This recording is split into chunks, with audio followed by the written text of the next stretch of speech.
Falchikaji, Kora Saguran. Falchiku Korayan on Sahuelya. Hi, everyone. Welcome to Conversations in the Grove. This is our first episode, and we're so excited to be here and very happy that you've decided to join us. Our topic today is going to be animism. And for those of you who are new to Druidry, and you might be wondering, what is the reason for discussing animism? How is it something that relates to Druidry? So Ben, how would you say that animism and Druidry are related? I guess for me, looking at it, animism is sort of the mother tradition of all religions, and sort of man's, or well, I guess shouldn't say man's, but our particular first glimpse of what it is to share creation with other beings, and an initial spiritual insight that doesn't have a hierarchy in it. There's nothing that is greater than others and nothing that's less than others. Everything is, the same in the sense that everything is a living spirit. Everything partakes of the magic of creation. There's no sense that the difference between self and other is a lot more perforated than it is than how we think of it today. And my particular view of the roots of Druidry really goes back into the Paleolithic of Europe. And, it's very much an animistic society. It's, where our first art isn't depicting us. Our first art is depicting the animals that we relied on and respected and loved and took our identities from in a lot of ways. And so if you look at probably the taproot, if you were to visualize Druidry as a tree, and you look at the taproot, that's the one that goes the deepest and the farthest, and partakes of the most nutrients of the underworld, then that would be animism to me. And Brendan, what are your thoughts about the connection or connections, plural, between animism and Druidry? Mm-hmm. Well, I'm probably going to end up echoing a lot of what Ben just said, but so yeah, I think absolutely the animistic worldview is sort of like the mother metaphysical worldview of human persons on the planet. It's really it's the origin ground of human spiritual experience, and so in a way, everything connects back to that. Everything has a root that's stretching back into that. But I think when we're looking at Druidry, because we're looking at it, I mean, for the moment, distinguishing ancient Druidry as a historical and metaphysical study versus modern Druidry, and obviously there's overlap and there's an intentionality to bring the ancient into the present. But I think we also have to acknowledge that they're sort of separate things, and at one valence anyway. So in ancient Druidry, there's a much closer relationship to that deep animistic past. And so if we think about it as a kind of gradation of worldview development, where we stand today in 21st century North America, or the Western world in general, we're really far away from, at least from a inherited animistic worldview. But then they were still very close to that, and it hadn't been sort of conditioned out. And while I think when we talk about Indo-European religious expressions in general, there's a complexity there between polytheism and animism, because they're both present and they're both speaking to one another. And in some ways they're distinct worldviews, and in some ways they're not. So it's a complex kind of milieu. But I think when we're talking about Indo-European traditions in general, there's always this interesting admixture of the deeper animistic roots, and then moving gradually toward this more hard polytheistic expression. And I'm not saying this is evolutionary, by the way. I'm not saying you go from like you start lesser and go to greater by any stretch. In fact, I think maybe it's if anything, it's the other way around. we've gone from greater to lesser. But that's kind of how I see that relationship. Merriam-Webster's Encyclopedia of World Religions defines animism in part as belief in spiritual beings that are capable of helping or harming human interests. Brendan, how does this definition compare to your own understanding of animism? Well, my favorite definition of animism is simply the world ensouled, indicating that everything that we encounter in the natural existence or natural creation has a consciousness to it. It has a dimension of spirit about it. And to me, that's the most kind of concise and elegant definition. I think when we start getting into binary constructs, where we're talking about helpful versus non-helpful, there's a place for that. But in modern discourse, that goes really easily into good and evil, yeah. Wicked and righteous, or whatever, those kinds of unhelpful binaries. So I don't really find that to be a very useful way of thinking about it. I think it's more this sort of, as Ben was saying, that there's this egalitarian economy of spirit, that everything has an equal share. Every soul is on a journey, no matter what its present incarnational form is. And we're all in this strange, bizarre, otherworldly, magical, beautiful, hectic mix together, So there's for me a sense of non-hierarchical and non-binary presence in an animistic worldview. And Ben, how about you? How does this definition compare to your own understanding of animism? I mean, I guess for me, certainly in any religious or spiritual tradition, there's always some sort of human interest involved in an interaction with the other world or the spirit world. But I think the way, that's sort of the perfect 20th century definition of animism, looking through layers of Western civilization history that, breaks things down into, sort of Descartian uses and non-uses, and, utilitarianism and all those sorts of things. And I think that, when you speak, I've had the privilege of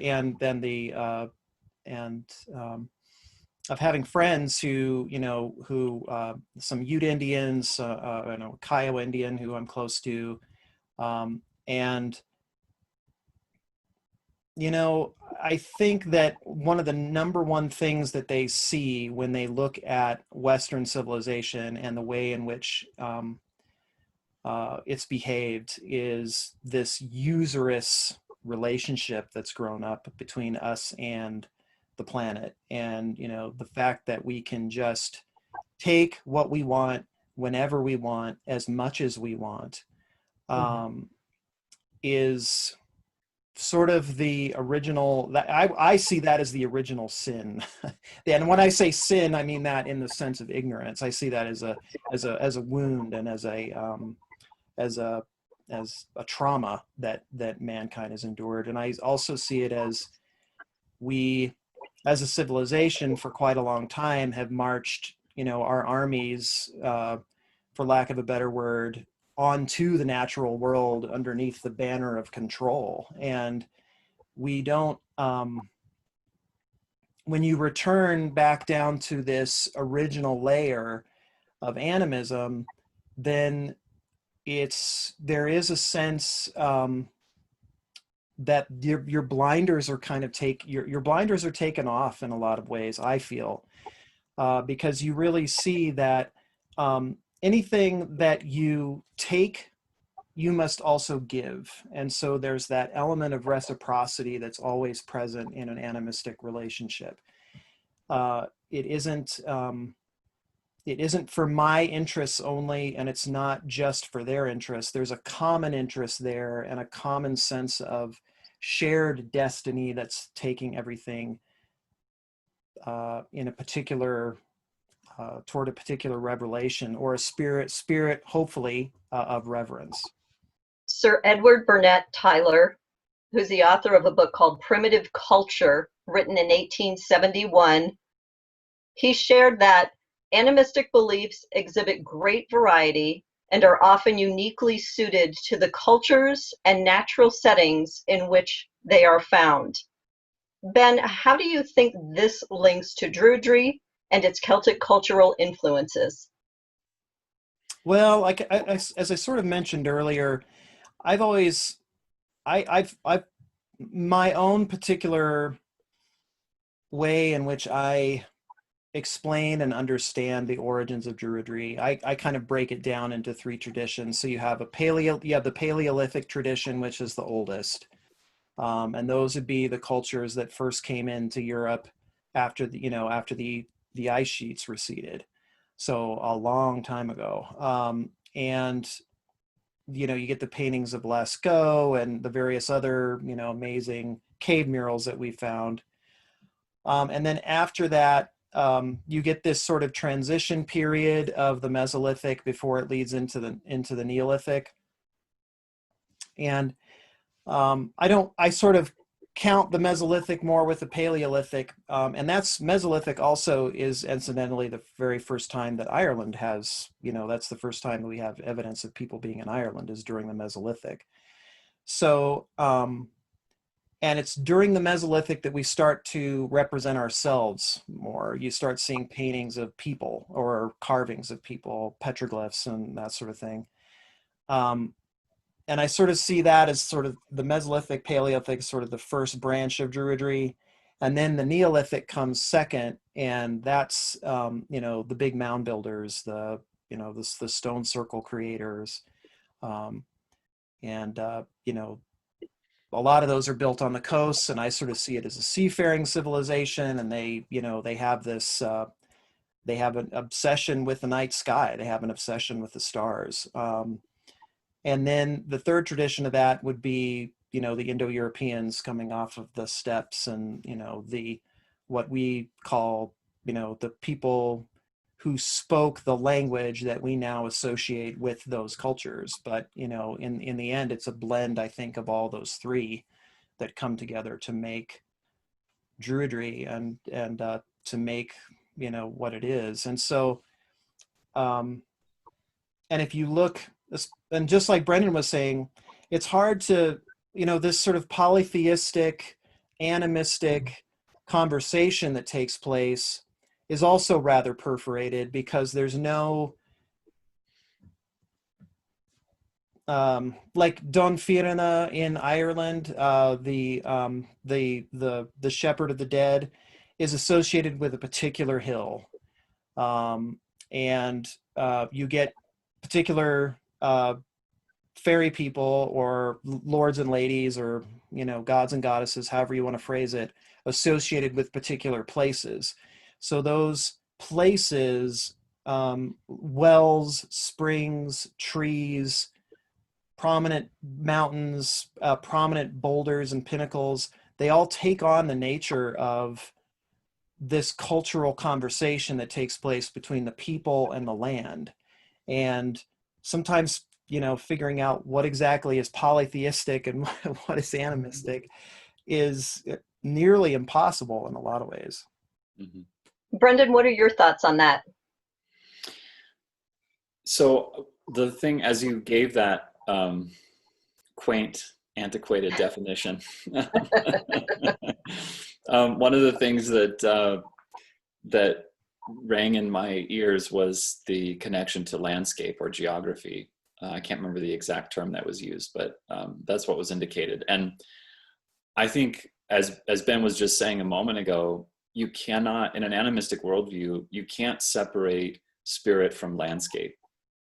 So the landscape that you're on, because because everything is alive, so that landscape, whatever it is, contains specific spiritual entities, living beings that are non-human, that you have to make a world with, you have to make a life with, you have to have reciprocal, mutually beneficial relationship with. And I think out of that grows culture, actually, in a lot of ways. I mean, obviously, culture is a thing with complex origins, and you can import cultures onto landscapes. But if you're in an animistic worldview and that's your starting point, then the landscape and the entities that are there has to dictate the culture. And I mean, to some degree, to a large degree, I think. So that's, I think, why you get this complex mixture that you were referring to, Ben, of like in Ireland, for example, where pretty much all deities, at least at one layer of the historical transmission, pretty much all deities have an associationship with a feature of the landscape. I mean, if we're thinking about the Den Shenchas, you know, these descriptions, poetic descriptions of the origins of things in the land, the origins of place names, the origins of how people in the culture relate to those localities. That's all tied up with I guess we would say, because this is a sort of a medieval layer of transmission, we might say the vestiges of a polytheistic worldview, but it's clearly still animistic, right? I mean, that is by definition an animistic way of relating to landscape and of relating to the metaphysical. So that's what I would say about that the land is so central and in any animistic culture, and it in a lot of ways dictates the nature of the culture that emerges and the spiritual traditions that emerge within that culture.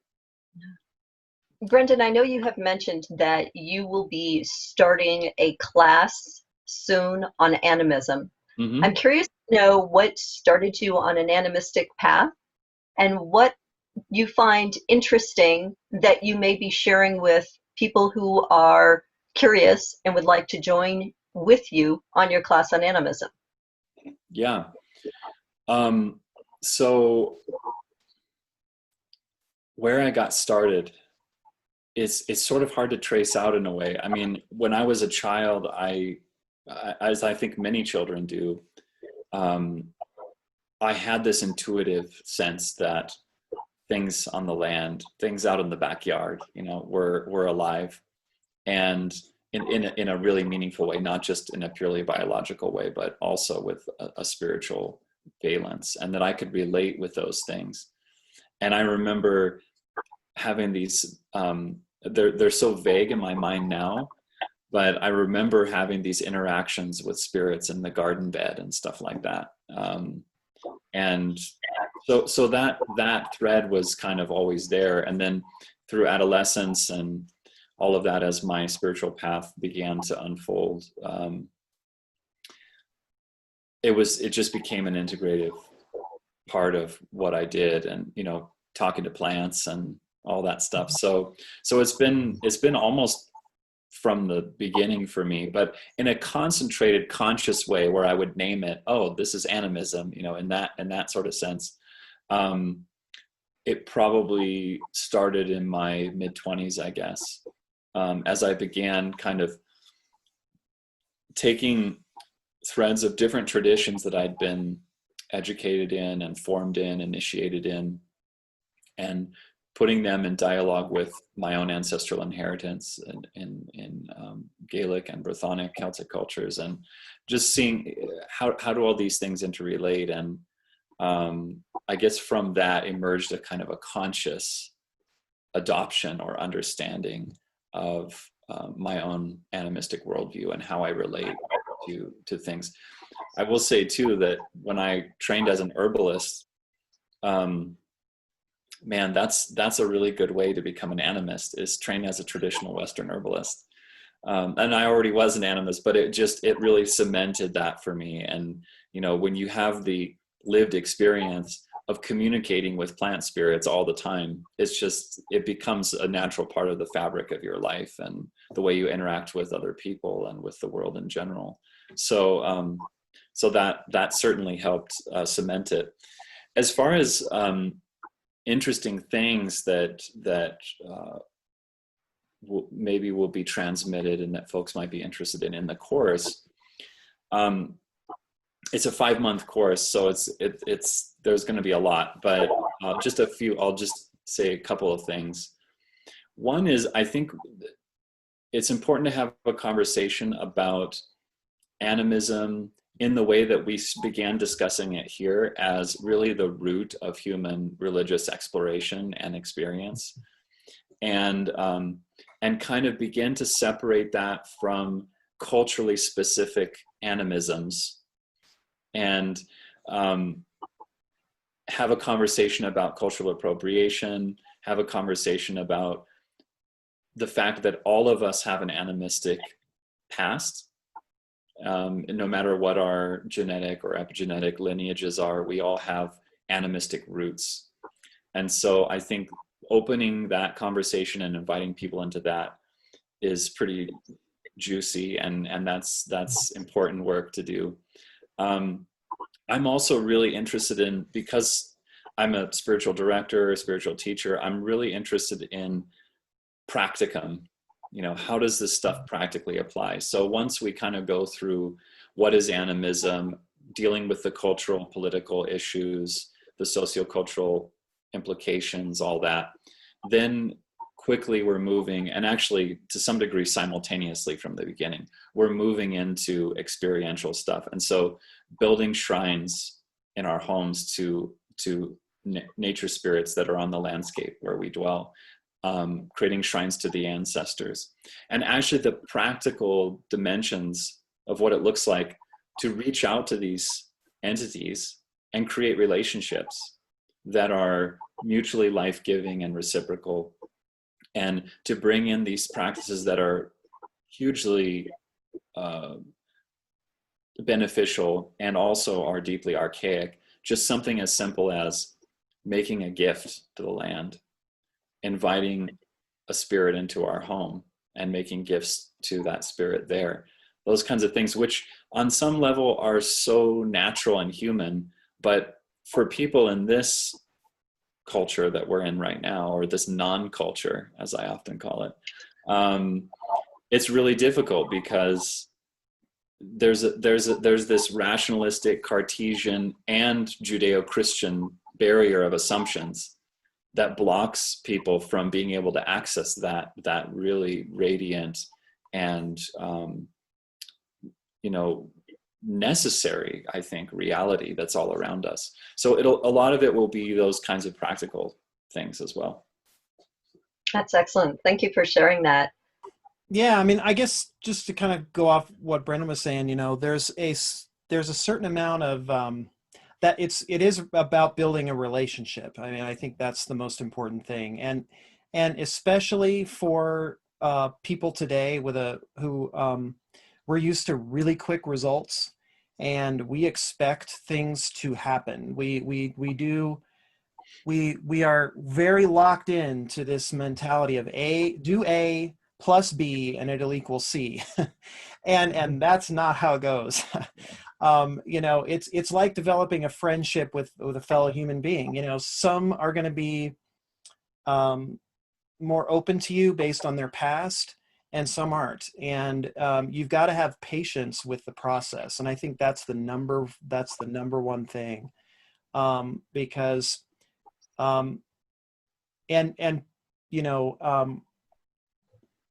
my particular perspective on this is that one of the things that is common to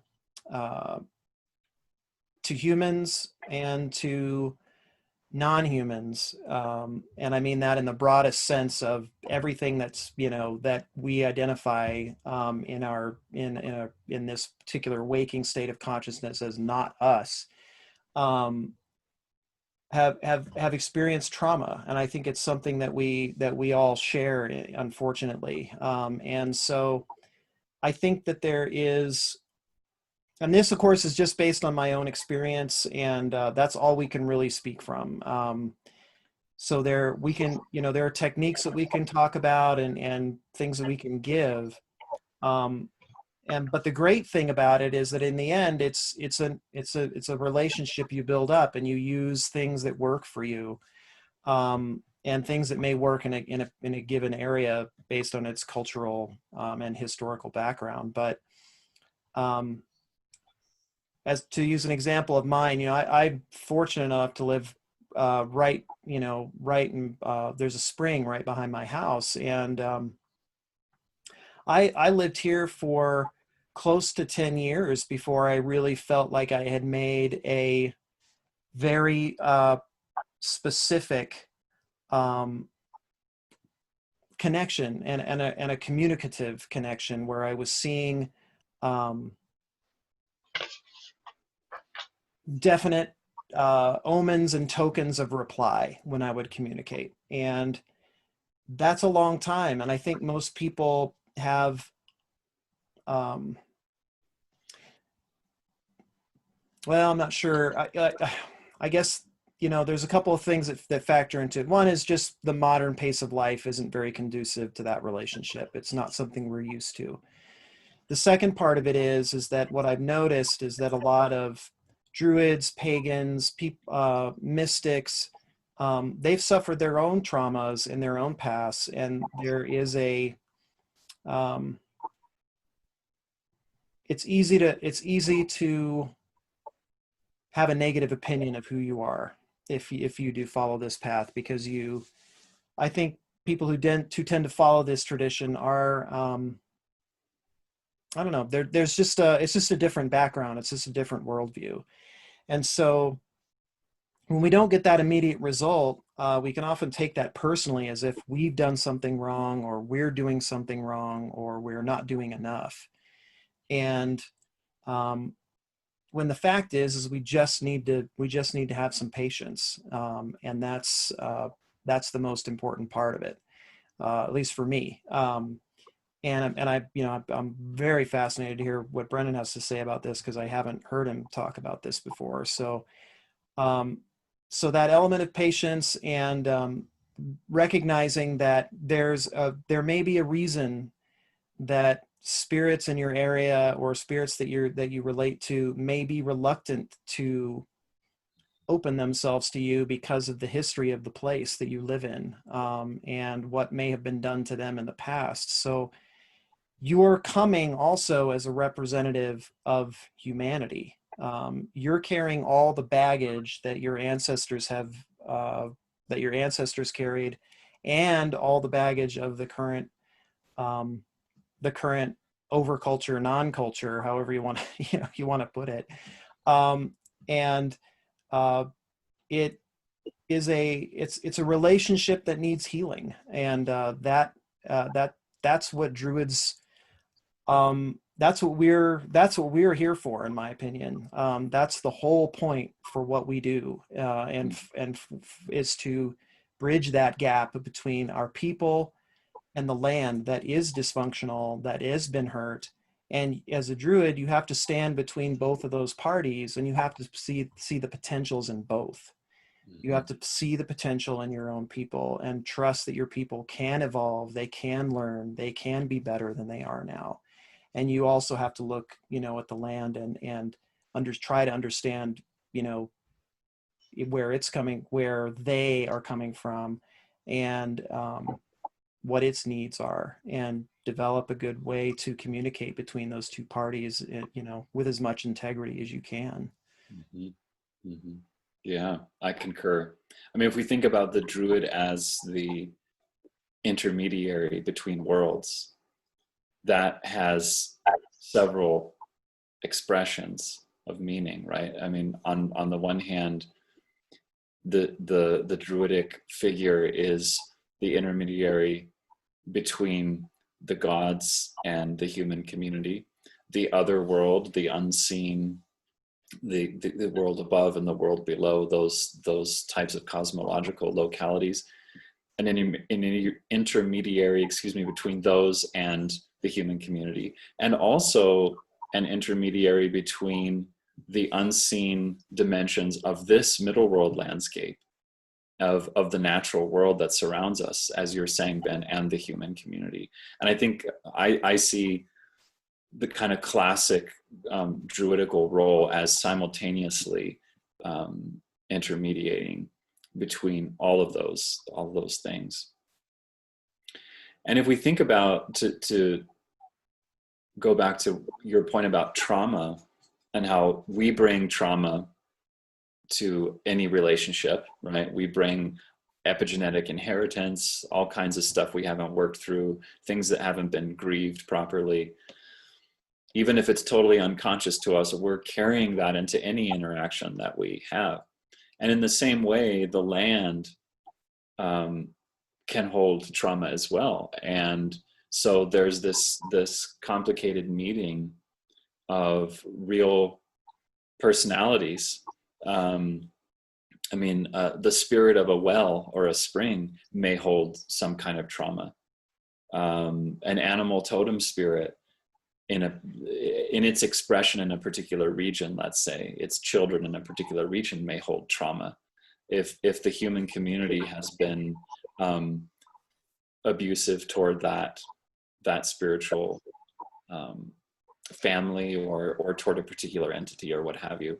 And so I absolutely agree. It's something that has to be approached with a lot of care and patience, and with a willingness to do the difficult work of healing, of restoration.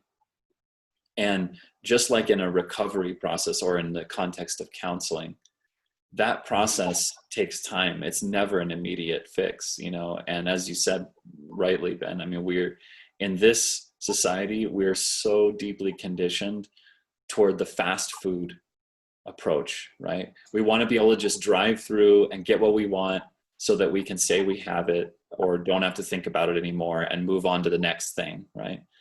And you cannot build relationships with spiritual realities in that way. You can't even build relationships with other human persons. We're also spiritual realities in that way, right? You just can't do it, at least not in any meaningful sense.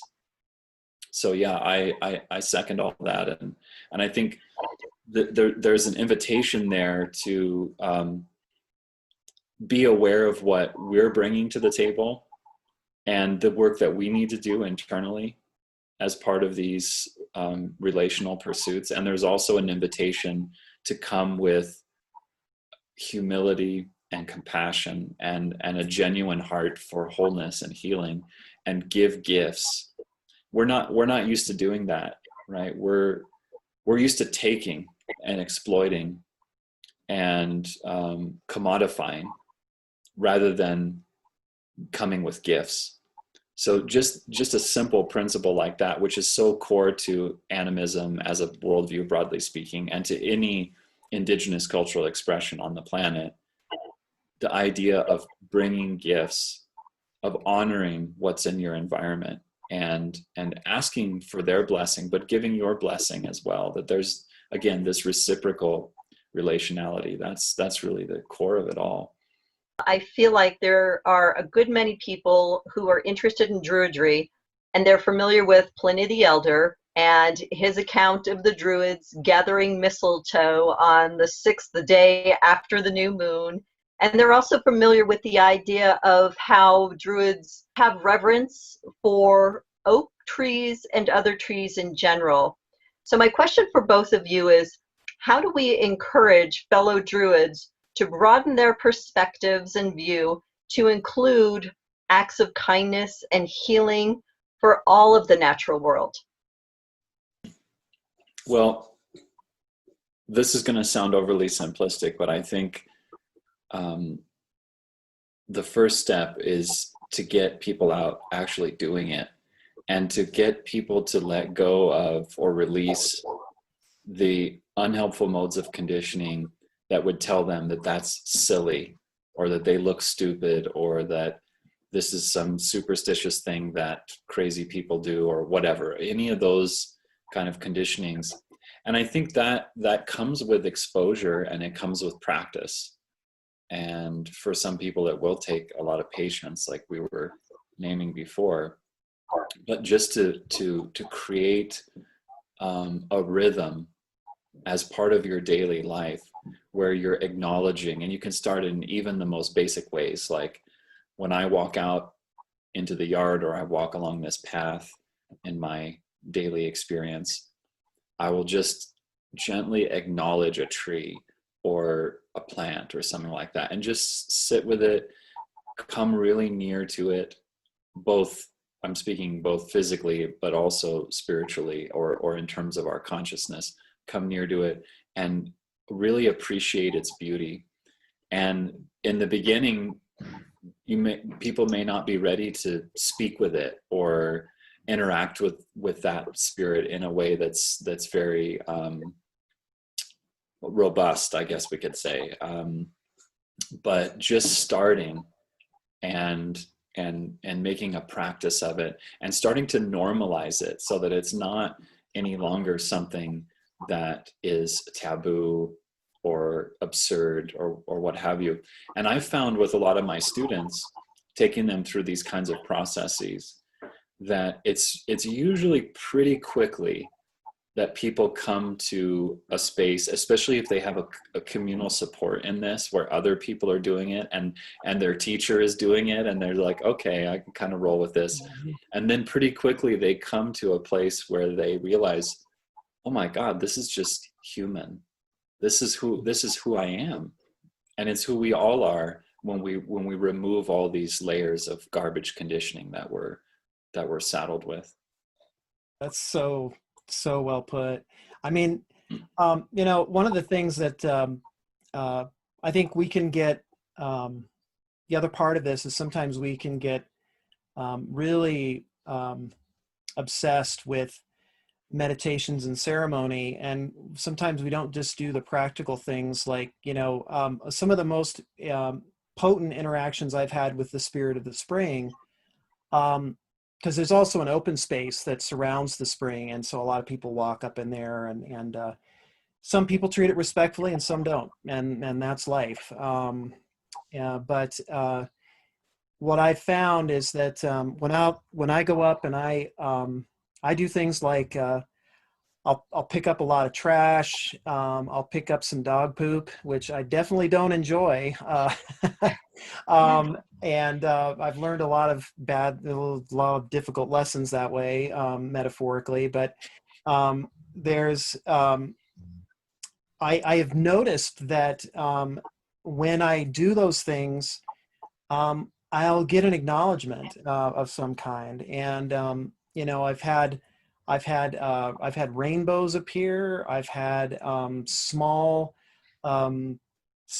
gusts of wind come up at a particular moment, that when I was thinking about something in particular that that seems so very unusual, or I've had small you know, sprays of rain come down, that sort of thing. And so, you know, those sort of practical things can be really really helpful as well, because you're showing the place with your hands that you do care about it, that you're willing to put your that you're willing to display the potentialities of humanity in a different way, and it does respond, I think, in under those circumstances, because it recognizes the exchange, and that exchange is really important. And I've also found too that it's a,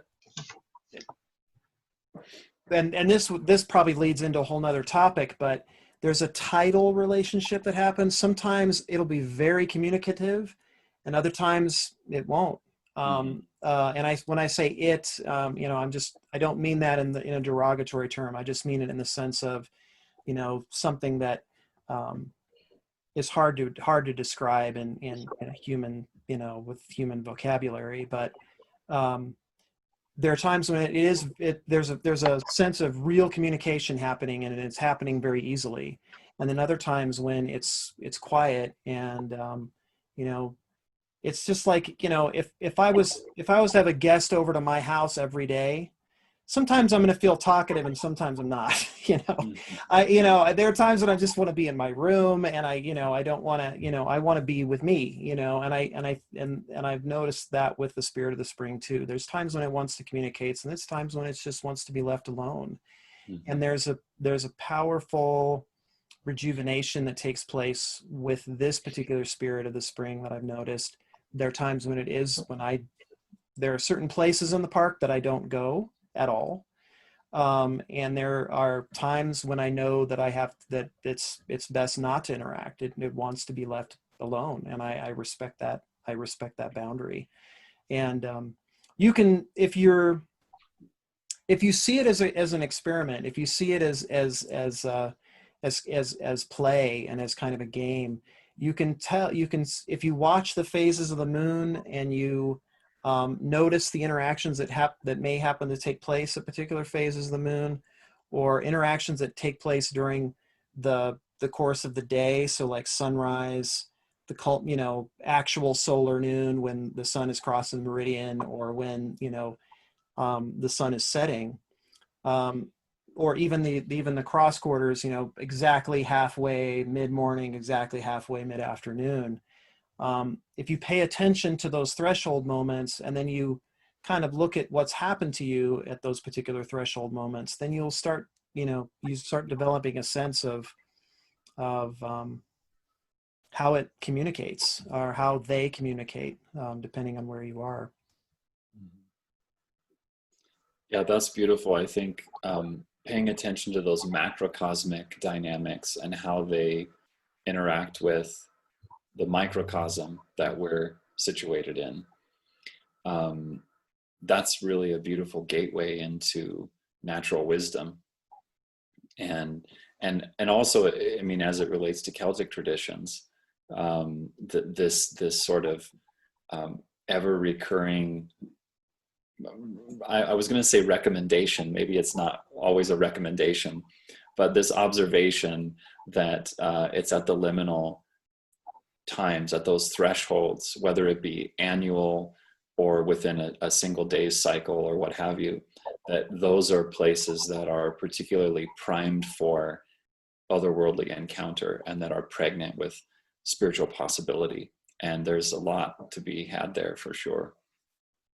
Yeah, one of my favorite terms in Irish is idircholas, which means, excuse me, which means it's the word for twilight, and it means between the light, between lights, and that sense, that is such a key concept in just about everything that has to do with Druidry when it really gets down to it. But indeed. Yeah, but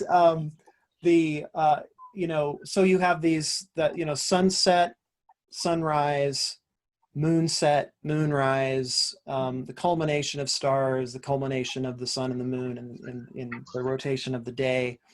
And especially when you're working with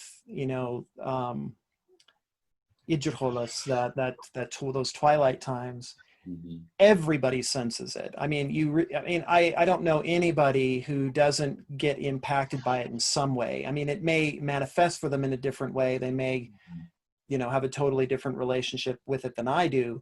But even people I know who are in no way mystically oriented, when I've been on hikes with them, there's something that happens, and I'm always very watchful of this, no matter who I'm hiking with. There's always something that happens to people around that time. They become more thoughtful, their heart is more available, and they're more open to more open to communication, and they're more open to the experience of beauty. They'll stop and go, wow, gosh, it's just beautiful out right now. Or, there'll be some expression of gratitude. And, the rest of the time we could be talking about truck repair, it really doesn't matter, but there's something happens during those moments. And those thresholds are also not only, the thresholds of light and dark, but also the thresholds of you know, like a spring. A spring is the threshold between the underworld and our world. It's a place where water and land come together. Or when you're at the top of a hill, you know, you're at the place where land and sky meet. Or you know, when you're on a seashore, you know, you're at the place where sea and land meet. And all these places have a certain quality that have that Ijir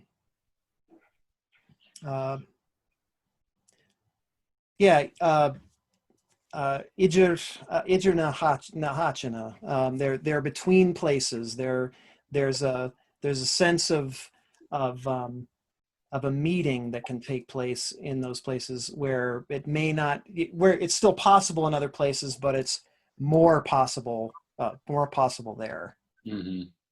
Yeah, yeah. The old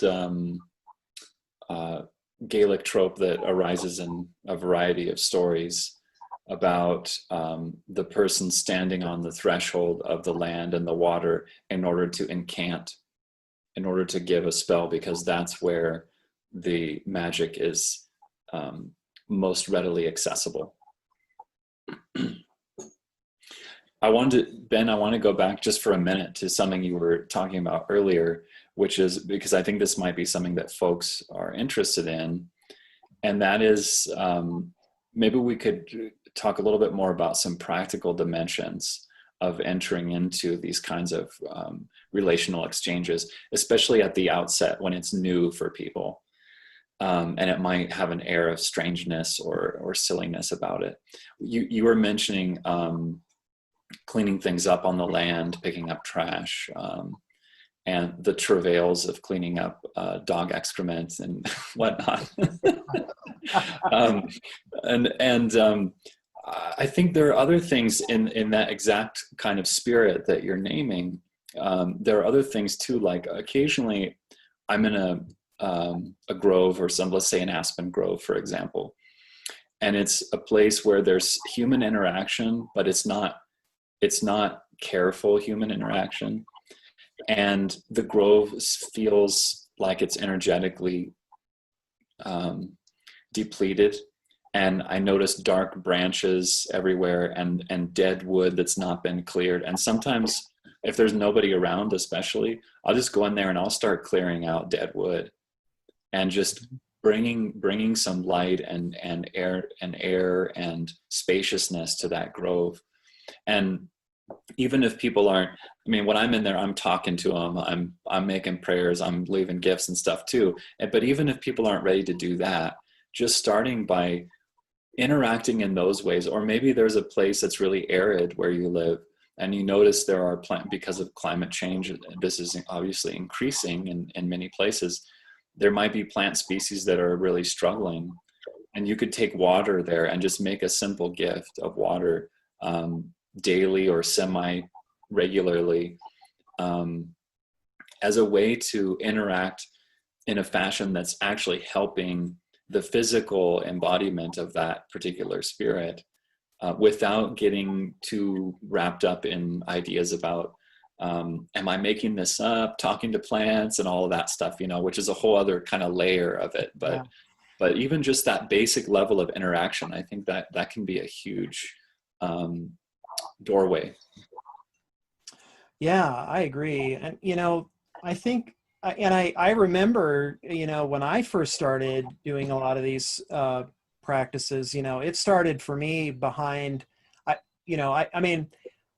always had a sense, like you had mentioned, Brendan, that, when you're in a natural space, that I wasn't alone. That was a very clear, even from when I was young. But I'd say it really started when I was living in Woodland Park, and there was a huge, forest, ponderosa forest behind my home. And, I remember these feelings of wanting to leave offerings, or, make altars, or, lay down flowers. And I remember, at the time, making sure I was absolutely alone, looking around and make sure no one was seeing me, because, I was afraid of the judgment, And so I remember that, pretty well.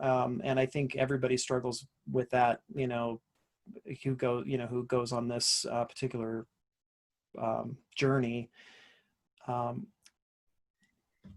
Nowadays, what I really think is a good way to start is walking barefoot. There's something about walking with bare feet, and it takes a little bit of time because you kind of have to develop the calluses on your feet, Yeah. which at first is not necessarily very comfortable. But one of the things that's amazing about it is that you feel the land in a totally different way. I mean, you feel what places are wet, what places are dry, what places are spiky, what places are smooth, what's hard, what's soft, what's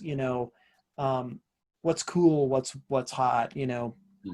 and every time you're taking a step, you're conversing with the spirit of the place with your body. And that is sometimes, I think, the most important place to begin, because we can try to think our way into the relationship, but the body is so much, from my perspective, the body is a lot wiser than the mind. The body has a particular wisdom built into it that is the result of all of the actions of my ancestors and all the things that they've lived through, and the senses that we have, and all those things are our first gateway. And there's something about that barefoot experience of walking on the earth that ingratiates you to a place quicker. And it's, it's a very innocuous act. I mean, people may be like, whoa, that's kind of hardcore, but hey, if they think you're hardcore, I don't see the problem in that, and but then also, like you were saying, leaving offerings is also one of those things that can be sort of hard to do at first, because you feel, you have that programming that says that this is sort of a weird act or a bizarre act.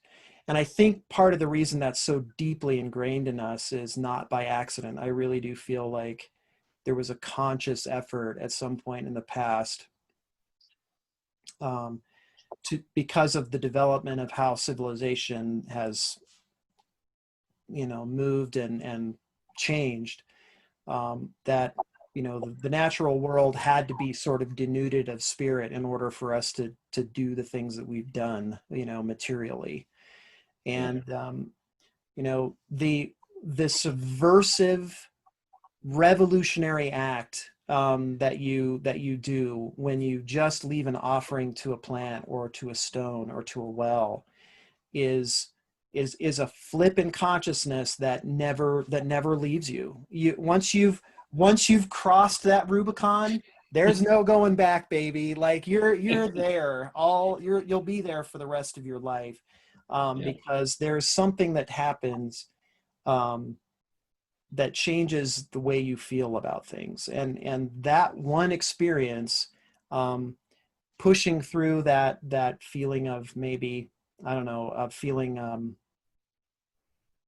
self-conscious or weird or strange, is, it's a purification moment. It's a moment that can teach you more about who you are, and you're, you're breaking shackles that have been placed on you, and your ancestors for hundreds of years. Yeah, absolutely. Yeah, there's a return to, well, I'll say it this way. There's a deep recognition in that. It's like a mutual recognition. There's recognition from within you and recognition that's coming from outside of you as well. And as you said, once that happens, and you've in a sense returned to your own birthright as a human person on this planet, and you can't undo that. You can't undo that. And this is why I think the dominator cultural agenda, in whatever expression it takes in a given locality or a given cultural landscape, is it's never something that can endure for the long haul. because there's always going to be a So change. true. There's So always, yeah, there's always going to be a blessed opening through which, even if it's only a small amount of people find their way back to the truth, and they start shedding this toxic conditioning. And like you were saying, Ben, I mean, you can't have a dominator style culture if you have an animistic worldview. So in order to in order to push the agenda of a dominator style culture, you have to remove the worldview of connection, of interconnectivity, of interbeing, and of mutual relationality and reciprocity between the human community and the rest of creation or the rest of nature. You have to destroy that if you want to have a dominator culture in play. And so I think what you said is so right and so needful and resonant right now, that there is a profoundly subversive quality to this work. Even though it may seem on the surface very simplistic and even superstitious at first or what have you, but there's a profoundly subversive quality to this. And it's a quality that draws us toward justice. It's a quality that draws us toward real relationality and return to what we might call the ground of authentic being. And that has no part in any of the outwardly manifest dominant modes of society and culture that we're conditioned in, and that, as you said, our ancestors have been conditioned in for hundreds of years. It has no part in it. So it's like now, you know, we're in this place socioculturally where with the pandemic and political unrest and sort of racial tension coming to the surface, and this sort of breakdown of strongly held assumptions about what we're doing and why collectively. Now in this liminal moment, there's another threshold for you on a large scale. Now we have this opportunity, I think, to make good on these ancestral inheritances and make good on their promises, the promises that the ancestors are still trying to speak in us about being in relationship and being in real connection. And that's, if we do that as a people group, as a society, even in little microcosmic expressions, if enough people do that, then all of this shit that has kept people down under the oppressive thumb of dominator culture for so long will erode. It will just begin to erode. And that's I think maybe the blessed hope or promise of animism for our own time. yeah, yeah, you know, that's it, man. And I really, I remember, this actually reminds me of two conversations I had, and this is where the reason, you know, there's a sort of a profound misunderstanding of this animistic worldview, and is a friend of mine who's Jewish. His father was a very Orthodox Jew, and he married a woman who was pagan. And it was a very, very difficult situation between him and his father. And I remember, because I was actually present for this, and I just remember being like, wow. He said, look, he goes, son, I know you love her, but let's be honest. When we were writing the Torah, her people were worshiping trees and rocks. And, you know, and I remember just being like, wow, okay, you know, here's a side of you know, cultural superiority that I have not quite, you know, I've never personally witnessed. Yeah. And it can come in all different shapes and sizes. And you know, I remember that staying with me for weeks and being like, you know, what is it about that, you know? And then it reminded me of a previous conversation I had in high school with a girl I knew who was Pentecostal. And she was wonderful. I mean, she was really and she's very, very dedicated to her faith and to her community, and admirable in so many different ways. Um, but I remember, you know, I was looking at this book by Hilda Davidson, because it had a bunch of who's a really, you know, who's just an iconic folklorist. And it was a thing on Scandinavian mythology, and it had all these, you know, really cool, you know, wooden statues in it, and petroglyphs and all these other things. And I remember I was just reading it like in the cafeteria at lunch, and she came by and was like, "What are you looking at?" And I said, "Oh, it's just this thing on, you know, Scandinavian mythology. I just find it really interesting." And she was like, "Yeah, you know, it's too bad. Those people, they're just they think that those sticks are gods, and they're worshiping sticks and stones." And I remember thinking, "What? That's obviously not the case. Where the hell did you come up with that?" You know, but it's that kind of mentality that I think a lot of people bring to this initially, which is these things, whether they're effigies or they're sculptures or altars or cloths on a tree, you know, these are doorways and modes of communication. You know, they're not, and yeah, you can look at it as superstitious, and some people may have that relationship with it. You know, I get it, you know, like I've had, you know, some odd interactions with coyotes that, you know, have definitely raised the hair up on my, you know, my back. So there's always an element too of, you know, there's a difference between us and them. There's no question about that. But the more we ignore that relationship, the worse it actually is for us. We're the ones who need them. Let's be honest about that. We need the world far more than it needs us. And that kind of understanding is really important for our survival and our future. Yeah, absolutely. Before we wrap up, I'd like to interject with another question here.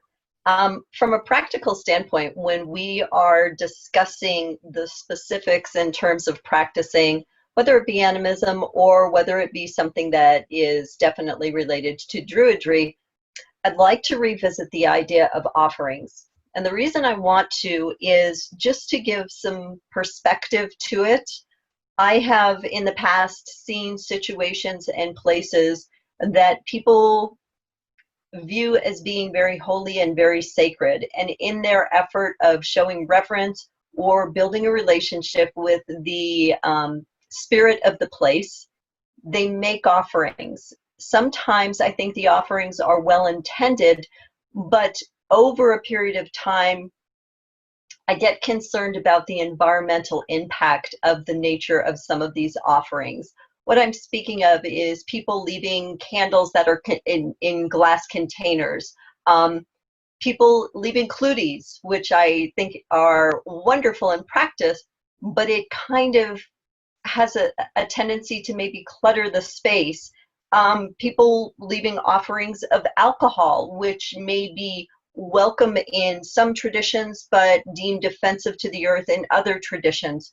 What advice or suggestions would the both of you be willing to share with our viewers about appropriate offerings and non-appropriate offerings at the time that you're trying to build a relationship with nature herself? Yeah, I think a really good rule of thumb is it natural and biodegradable?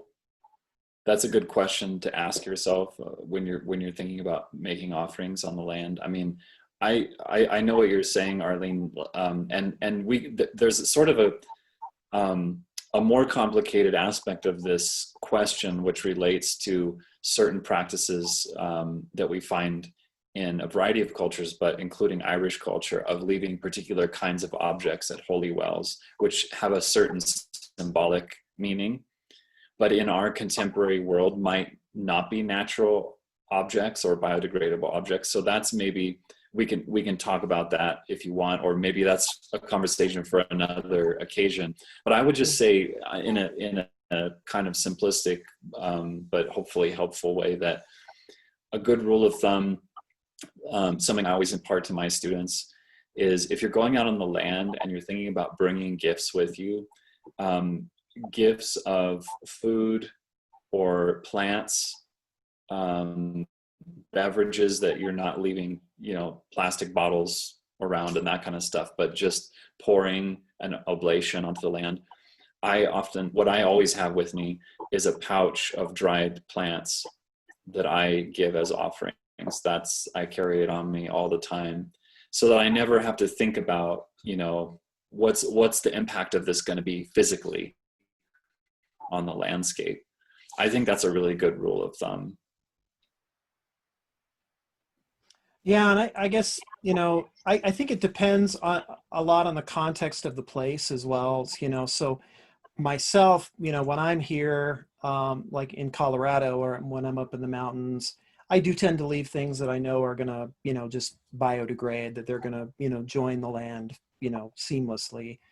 But I went to, I've been to Bridget's Well in Liscanor, and it was so neat because you walk into this, there's this little grotto, and you walk into this sort of stone hallway, and at the very end of the hallway there's it's open to the sky, and then the spring is right there. And there was everything. I mean, there was a picture that people had left of their son who had died in a car accident, but their favorite picture of him was him flipping off the camera. So it was this picture of this kid.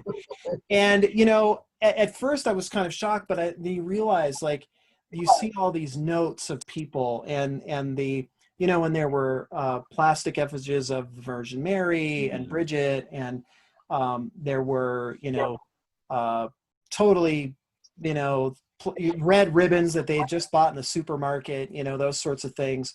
And it was kind of a riot of things. But what I loved about it was that it's the expression of the community that lives there. You can see you're reading the narrative, you're reading the history of the place by what's been left. And, so there are times when I just feel okay with just saying, like, this is how it's done here, and this is the story of this place, and I'm going to honor that tradition, and I'm not going to, I don't feel like I have a voice in that. I can come and I can see it, and I can experience it, and I can soak up the brie, and I can and be very thankful for my experience there. But in the end, it's not my community. It's not the place that gave me birth. Now, if I see someone coming up into the park and I see them, like I saw a guy riding his motorcycle up there one day, and I had words with him. It was like, this is, it's clearly marked that you can't be doing this here. So you need to take this and you need to go. If not, then I will get the police involved. There are times when you do have to, you have to make that, you have to draw those boundaries. What you were just saying, Ben, about Liscanor, which is, by the way, is an incredible place. And when I lead Sacred Pilgrimage in Ireland, that's the final destination I take people to. It's one of the really? holiest. Boy, I can understand why. Yeah. For me, as a Bridget devotee, it's one of the holiest places. It's really amazing. But what you were just saying there harkens back to my thread that I kind of dropped earlier in the discussion about there is a more complicated dimension to this question about the nature of leaving offerings. And I was thinking too about another Bridget well at Killara near Ishnach. And there's in all these kinds of places, there are of course similar practices, but using Killara as an example, that's a place where you often will find like plastic doll arms or legs, eyeglasses, beanies, hats, and actually one of the things that's so fascinating to me about that practice is that it is so deep rooted.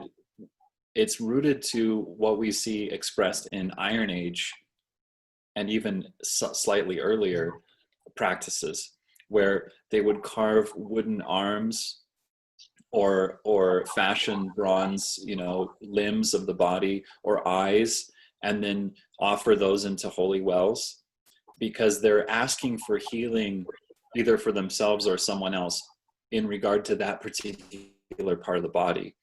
And that's such a deep rooted tradition that, I can personally, at least, I can hardly stomach the idea of negating a tradition like that because the offerings are not biodegradable or whatever. I mean, it's such a deep rooted and particular cultural expression. I feel like that's a place where we can say there is, as you said, Ben, there's a context for that. And going out into the hills and leaving a random offering of a bunch of plastic baby doll parts or something is not advisable. but at a spring where offerings have been left for hundreds or thousands of years, and it's just what the place is, it makes sense in that framework. So yeah, I agree. And and the other thing that comes up, I think, too, and this is something that's unique to the United States, is that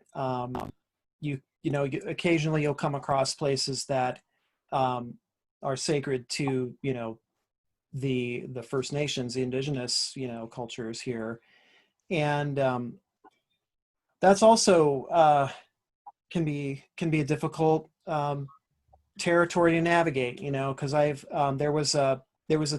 happened, I think it was about, I was in college at the time, so it must have been the late 90s, and there were a number of medicine wheels, Ute medicine wheels up in, I believe it was Rocky Mountain National Park. And someone had gone up there, and it was probably someone who, if I met on the street, I'd be inviting them to I'd be inviting them to a fesh, or having a great conversation with. But they had rearranged the stones into like a peace symbol, and this thing had been there for who knows how long. I mean, the estimated date on it was really old. I mean, it was the estimated date was something like 5,000 years, and it was a very, very old. It was a very, very old medicine mill. Wow. And it was one of those things where I'm sure the person had good intentions. I'm sure they were up there in a great mood, and just thought, wow, what if we do this? And it wasn't an intentional desecration, but it really angered the Utes, and there was and it started a whole process of dialogue regarding these places and protecting them. So and then it was right around then, because of that whole thing, because of that thing, that I met my first Ute elder at a talk in Durango, and they invited the Navajo to speak, they invited the Hopi to come, they invited the Ute, and I think the Apache as well. But and when it got to most of the other tribes were very forthright about some of the practices they do. And when it got to the Ute elder, he said, I'm not going to tell you a thing. He says, and don't take this personally and don't be offended by this, but these are things that are very important to us as a people, and we don't want these mocked, and we don't want them copied, and we don't want them bastardized. And what you need what you need the most. He says, you don't need what we do. you need to understand how you do and how you're going to interact and how you're going to create your own conversation with the mountains. That's what's the most important. And I remember this climber raised his hand to ask a question. He said, and I remember this so vividly, he said, you know, when I go up into the mountains, I am so amazed at how lucky I am to be in a place like this, and to see the vistas that I see and to feel the gratitude that I feel. And I may not walk them in the same way that you do. And I may not even see them in the same way that you do, but I love them, and I respect them, and I value them as more important than my own life. That they are more important than I am. Mm. And I remember the elder being, he just smiled and he said, "See, that's it right there." He said, "That's the attitude that you need to take. Don't worry about how the Hopi do it or how we do it or how the Apache do it. You need to make your own relationship. You need to make your own conversation with them, and that's what's needed the most."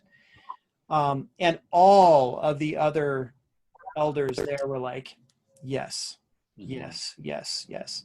And it was such a powerful teaching moment for me. And I was able to talk to him a little bit afterwards, and I, expressed, my own, just my own gratitude for what he had said. And, and he said, and the other thing, he said, the other thing that's the most important, he's like, if you see a group of weeds up there, just walk around. He's like, it's all it takes. You may see them as weeds, but you don't know what their healing potential is. You don't know what their numbers are anymore. They're not weeds, they're living beings. And that's the only thing that I would say, that if I had to teach you something, that would be it. Yeah, that's beautiful. Yeah, I as you're sharing that story, my mind goes to a kind of further project from what he suggested, which is a project that all of us are very familiar with in our own ways. And that is not just figuring out how we do it right now, right here, but figuring out how our people anciently did it, and reclaiming that and bringing that indigenous wisdom of our own lineages forward to inform the way we do it here and now, right? And to me, that's the deeper expression of that project that he was recommending. And in a way, I mean, obviously there are different expressions of this, but in a way, that's what Druid revival is about. That's what modern Druidry is about. That's what I would say neo-paganism in general is about. And obviously it's done in a variety of ways, some with more care and historical veracity, etc., than others. But I think there is this core longing and core impetus that's in Western peoples, broadly speaking, even if they're not of Western descent, but they're living in the Western world. Their cultures have probably been stripped of them as well, But especially speaking in this context of Druidry for European descended peoples, there's such a violence that's been done by our own ancestors to our cultural inheritance. And it leaves us culturally orphaned. It leaves us in a void.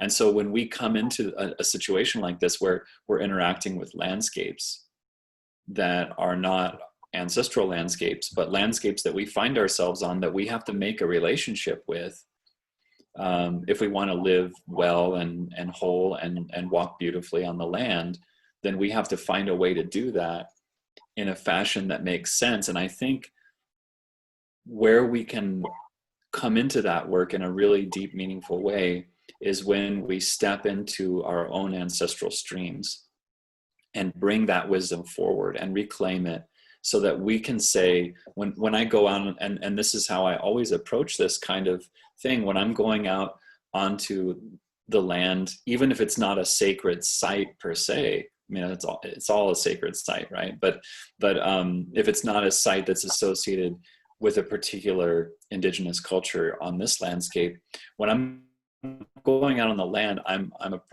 coming. If I'm in North America, I'm coming as a visitor, you know, and I'm saying I'm a healer, I'm a seer from my cultural tradition. I'm making my gifts here, and I'm with humility offering something that I have from my cultural stream, rather than trying to appropriate from somebody else's. And so that there can be a friendship and a conversation, rather than some kind of weird crypto-colonialist appropriative dynamic. But, you know, just throw all that out, and rather I'm coming as a Gael and a Welshman and these are my traditions, and I'm sharing some stories, I'm sharing some gifts, I'm sharing some words in the languages of my ancestors and some sacred songs, in hope that it brings some life and beauty and compassion to this environment. But I'm not looking to do anything other than that, you know. And that's, to me, that seems like the most ethical and the most realistic and humble way that we can approach any of this stuff. Yeah, absolutely. And like you said, when you come obviously with your own background, and you come with your own, you know, particular, you come with your own past and your own perspectives, and we come from a common cultural tradition, but one that is varied on its own. Mm-hmm. And I think as long as you have that, you know, that thing of, this is the way my people, my tradition express reverence. So I'm going to do it in this particular manner, and I'm going to add my own spirit, my own breath into that tradition. And I'm also willing to learn from you. I'm willing to listen. I'm willing to change based on, you know, based on what I understand that I get back from you. And a case of that has been for me my interactions with the spirit of the spring here, because there are certain things that I've done here that are not, that I found that just work, that don't come, I'm not sure how to put this, my initial approach is informed by Druidry. It's informed by the tradition that I hold, you know, dear, or that I value. But what I'm leaving are very different, and my interactions with them is not informed by the tradition, because those things that I initially tried, they just didn't work.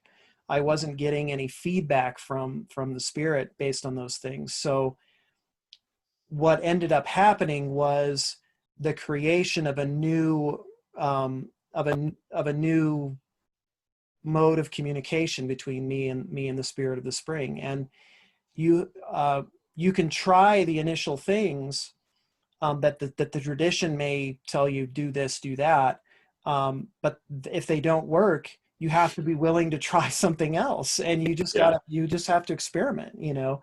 And which is why, you know, like, I think it's wonderful to like research the fairy faith of Ireland and Scotland and Wales and the Isle of Man and Brittany. You know, those are you know, incredible things. But you may come up with nothing in the United States by using those techniques, because the spirits are just speaking a different language. They're coming from a different, you know, history of human beings, and so, you know, they're more informed by what, you know, what they're used to, I guess. And so, you know, it came down to me, what ended up working was a corn tortilla with a hole and some honey, and that worked. And you know, it was based on some dreams and some other things that had happened, but that worked. And I'm not going to find that, you know, I'm not going to find that particular method of offering in Celtic tradition, because it's it's a different place, it's a different land, and it's got a different language. Yeah, for sure. Well, that raises the very important issue when it comes to animism or any kind of naturally integrated spiritual practice, is being able to listen deeply. You know, the fact that approach came to you through dream and through reflection and a kind of prayerful awareness, that's really key. Not only to have the flexibility and humility and dynamism to be able to move like that with where you are, but also to have the quality of and ability to listen really deeply and draw from the unseen to inform what we should be doing in the scene.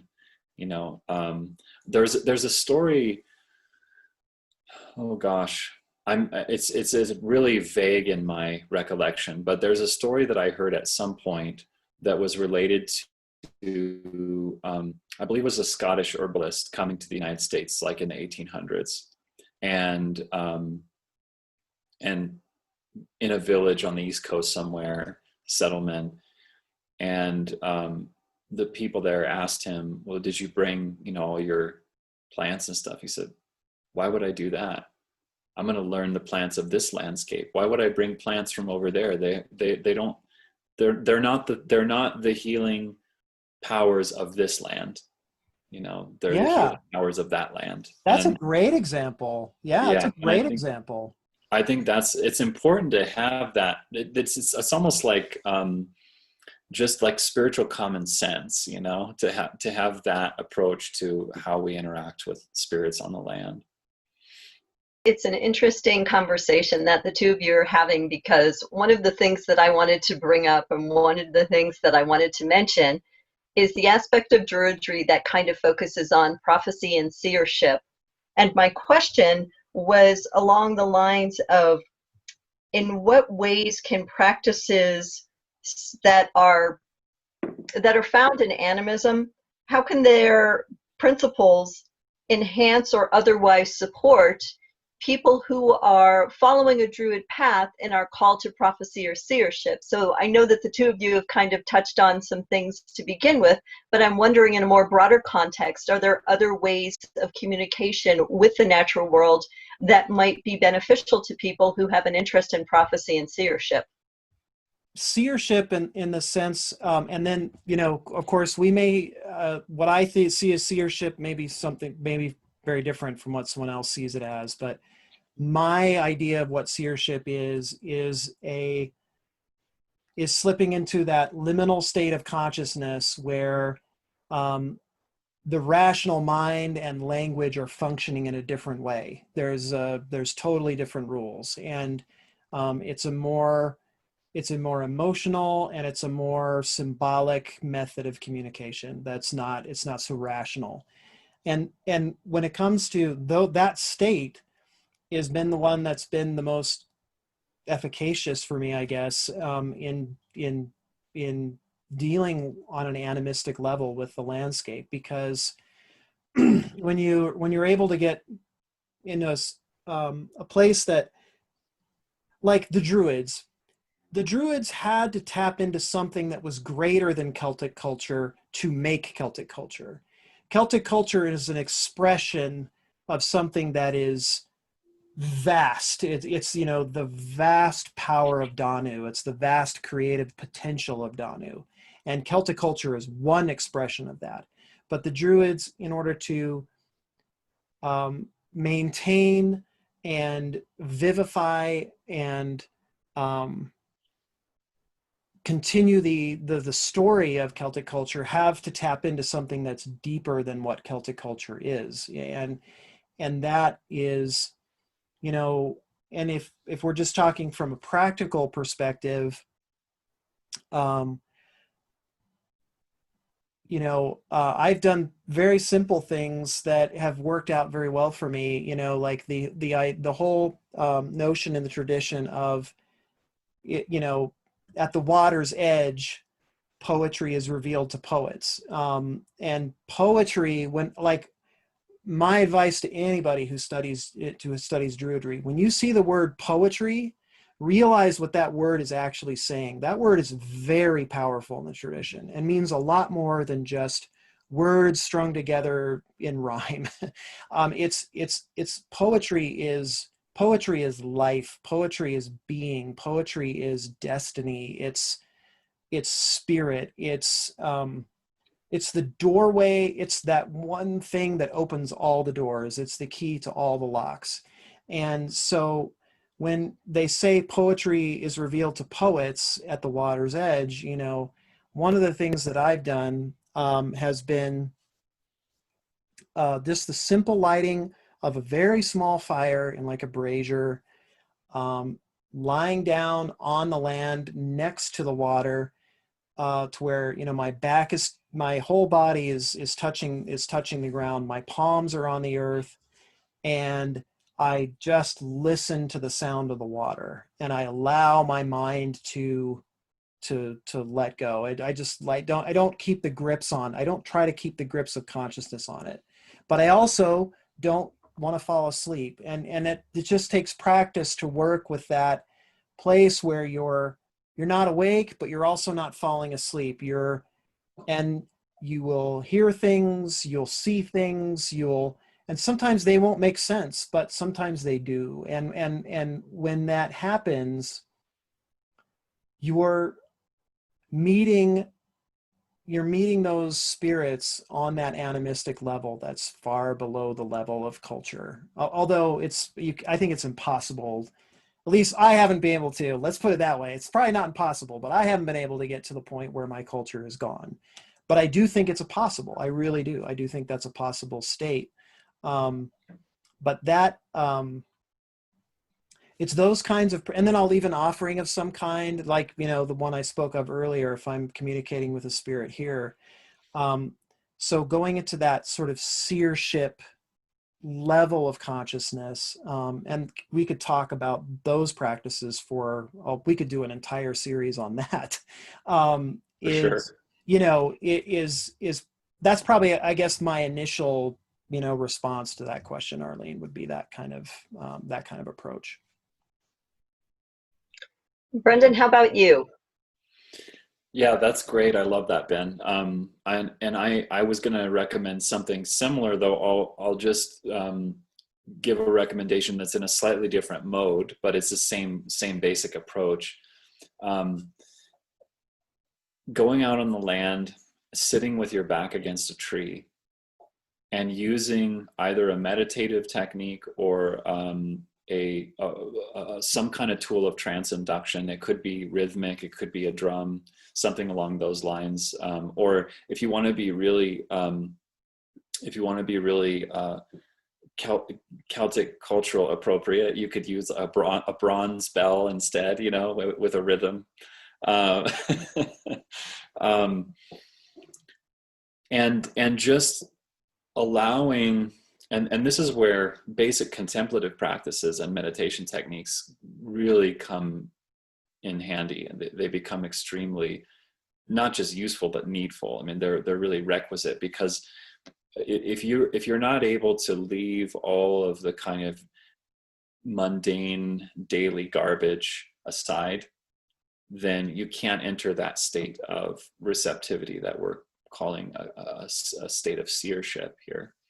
And so being able to, you know, using, for example, the breath as a meditation object for a while, so that you can kind of sink into a different wavelength, and then utilizing, as I said, some kind of trance induction tool, and then allowing yourself to be in contact with the spiritual dimension of that being that you're in physical contact with, and going forth in the realm of the unprogrammed, in the realm of the other, to meet that spirit, to encounter that spirit in some way, and be open to what that encounter is like, because it could be almost anything. I mean, one thing you were saying, Ben, it's so true, that it's just one of those things that only folks who do this kind of work really understand, which is that once you get in there, so to speak,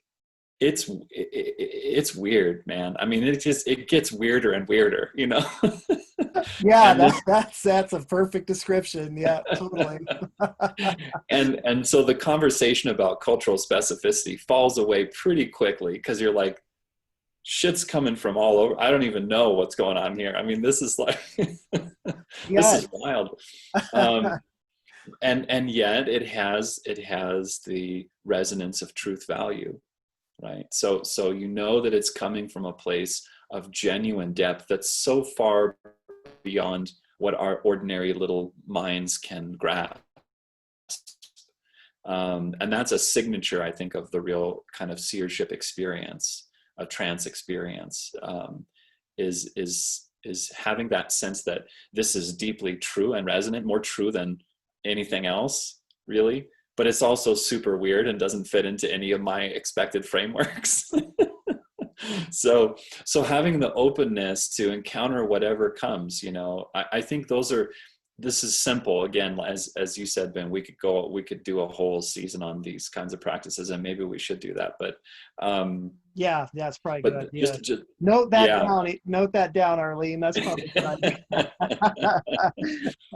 But I think these are great. The one you gave, Ben, and then the kind of analog with a tree encounter, you know, going out to meet a tree spirit and using the same basic set of techniques for trance induction and meditation, etc. I think those are really great places to start. Yeah, and the other what you said really, you know, just made my heart leap, because there is, when you do circling, you know, with around this whole animistic topic, there is a sense when you come out of these states that something genuinely real and truthful has happened. You feel it. It's a heart knowing that an interaction has taken place. You don't doubt it. You may later, because your rational mind kicks in, and, you know, you've had a crazy day at work or something, and you sort of revisit the experience and you start to doubt it. But in those moments when you come out, you have goosebumps on your skin. There's that deep knowing that there has been an interaction with you, and Yeah. you know, quote unquote something else. But it, you know, again, it's so perforated at that level that it's hard, you know, it's still hard to make a distinction. Yeah. But you know, it is such a emotional understanding of truth, and it's an emotional bodily sensation that sometimes the rational mind has a hard time wrapping its head around, for lack of a better word. And so, and I have a feeling, you know, that it's those states and I don't know, well, maybe not. I don't know. I have a feeling that it's those states. Well, certainly I can say it's those states of consciousness that led to the maintenance of the tradition, led to the maintenance and the growth of animism, regardless of which culture, you know, you may, you know, be talking to or referring to. And so if we talk about seership in that sense, in an animistic sense, then, you know, you're kind of getting back into, you know, the for lack of a better word, shamanistic traditions of, you know, a person having to make that journey because there's a necessity of some kind. Oops, looks like I think we lost Arlene. Okay, but there's a necessity of some kind because a person is sick, or a person is, you know, about to embark on a long journey, or you know, a child is going to be born, or a woman is pregnant, or a new leader needs to be picked, whatever it happens to be. And that ancient understanding that, hey, you know, maybe we need a broader perspective than what we're able to see on in our day-to-day lives. Maybe the spirits can help us in this endeavor. Maybe this child will be more healthy. Maybe this leader will be better. that the possibilities for enhancing our lives is one of the promises of these spiritual contacts, these spiritual communications. Yeah, absolutely. And at one point in human history, these things were understood to be crucial for the survival of the community. I mean, if we think about the shamanistic function to find out where the herd animals are going, to find out where the game is going to be, or to invite the game to come near to the human community for the hunt so that the people can eat and survive. And that was a huge piece as well of that role. And so I think getting back to a place where we see these things as integral to the way that we understand spirituality, the way we understand ourselves in community and in relationship to the land, in communitas, the community not just of human persons, but of all creatures on the earth.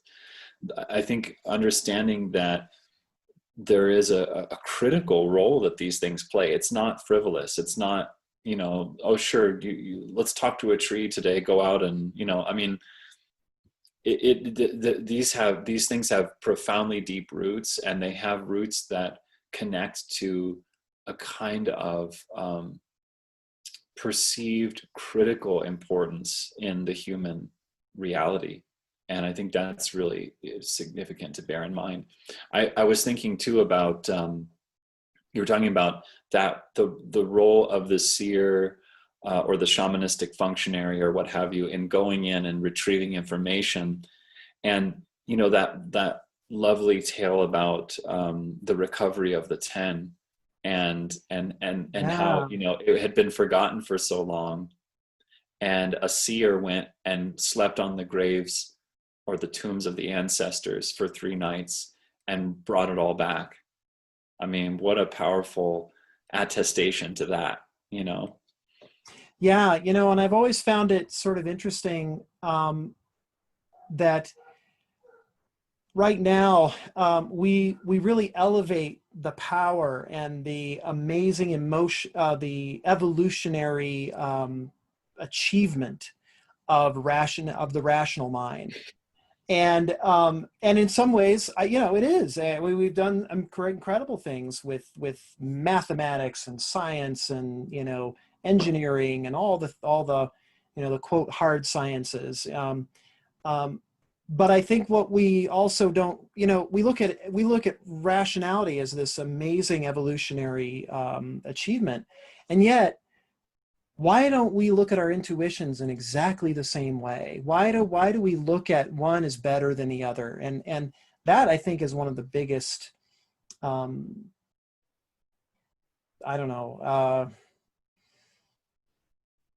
delusions of Western civilization, that we, that the intuition has evolved right along with the rational mind, and they are meant to be integrated. They're meant to aid one another. And when we